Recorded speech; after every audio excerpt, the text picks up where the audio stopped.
नागरिक समाज एउटा त्यस्तो संयन्त्र हो जुन संयन्त्रले राज्यविहीन अवस्थामा पनि सबै नागरिकहरूलाई एकै ठाउँमा ल्याउन पहल गर्ने काम गर्दछ। देशमा भएका विभिन्न आन्दोलनको अगुवाई गरेर व्यवस्था परिवर्तनका निम्ति पनि नागरिक समाजले ठूलो योगदान दिँदै आइरहेको स्मरण नै होला। कर्णाली आन्दोलनदेखि डाक्टर गोविन्द केसीको आन्दोलनमा जुम्लामा नागरिक समाजको भूमिकालाई महत्त्वपूर्ण रूपमा लिन सकिन्छ। भर्खरै सिराहा र सुनसरीमा जात र धर्मको विषयलाई लिएर द्विपक्षीय द्वन्द्व चर्किँदै गएपछि नागरिक समाजले सद्भाव र्याली निकालेर विवाद समाधान गर्न सरकारलाई आह्वान समेत गरेको छ। तर संघीयतापछि देशमा तीन तहका सरकार छन्। सिंहदरबारको सेवा गाउँ गाउँमा पुगेको छ। यद्यपि सुशासन, पारदर्शिता, सेवा प्रवाहमाथि सधैँ प्रश्न भने उठिरहेकै छ। स्थानीय तहदेखि गाउँ गाउँमा काम गरिरहेका गैर सरकारी संस्थाहरूले कसरी काम गरिरहेका छन्, कार्य सम्पादनको प्रभावकारिता के छ भन्ने विषयमा बुझ्ने, सोधीखोजी गर्ने खासै छुट्टै संयन्त्र छैन। तर जुम्लाको तातोपानी गाउँपालिकामा भने सेभ द चिल्ड्रेनको आर्थिक सहयोगमा किडाग नेपालद्वारा सञ्चालित सहयात्रा तेस्रो परियोजना सञ्चालनपछि जुम्लाकै पहिलो पालिकाका रूपमा तातोपानीमा पालिका स्तरीय नागरिक समाज गठन भयो। 2081 असार 26 गते गठन भएको नागरिक समाजको संयोजकमा प्रेम अधिकारी चुनिएका थिए। बालबालिका क्षेत्रमा बजेट छुटाउन माग गर्नुदेखि लिएर सार्वजनिक चासोका विषयमा नियमित बैठक छलफल गर्दै आइरहेको छ। दोस्रो कार्यकालका लागि गत वैशाख 30 गते पत्रकार सागर परियारको संयोजकत्वमा नयाँ समिति गठन गरिएको छ।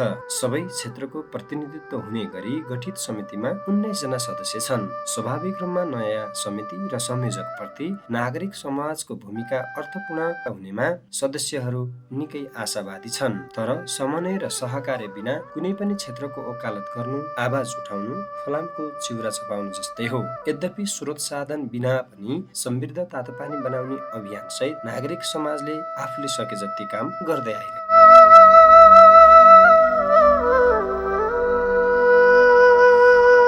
छ। पहिलो काम तातोपानी गाउँपालिका वडा नम्बर 2 को हिलाम्य बाटो सुधारका लागि सडक डिभिजनको टिमलाई स्थलगत अनुगमन गराई छलफल गरेर दीर्घकालीन समाधानका लागि पहल भइरहेको छ। दोस्रो, राष्ट्रिय बाल अधिकार परिषद खारिज गर्ने सरकारको निर्णय विरुद्ध जिल्ला प्रशासन कार्यालय जुम्लामा ध्यान आकर्षण बुझाइएको छ। तेस्रो, रोम विधान अनुमोदनका लागि पनि नागरिक समाजको तर्फबाट जिल्ला प्रशासन कार्यालय जुम्लामा ध्यान आकर्षण पत्र बुझाइएको छ। चौथो, तातोपानी गाउँपालिका वडा नम्बर 2 का उपभोक्ता समितिहरू बीच भएको विवाद समाधानका लागि पनि समन्वय गरिएको छ। पाँचौं, नागरिक समाजको बैठक बसी दुर्गामावि लामको शैक्षिक तथा भौतिक अवस्थासँगै बालमन्त्रिक स्थानीय शासन घोषणाको तयारी तथा समस्या समाधान बारे बृहत छलफल गरिएको छ। तर विडम्बना कुरा, जे जति कामहरू भएका छन् सहयात्रा तेस्रो परियोजनाको समन्वयमा मात्रै भएको देखिन्छ।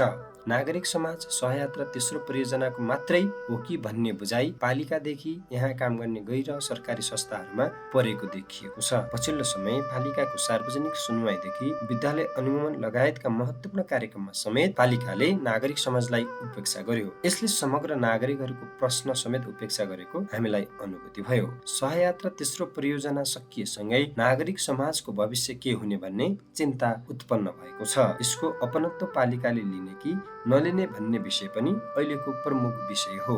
आगामी दिनमा अवश्य पनि नागरिक समाजको भूमिका र दायरालाई थप फराकिलो र सशक्त बनाउन आवश्यक समन्वय र सहकार्य गर्नुहुनेछ भन्ने अपेक्षा सहित सबैले अन्तिमसम्म भिडियो हेरिदिनु भएकोमा हार्दिक धन्यवाद। जय नागरिक समाज।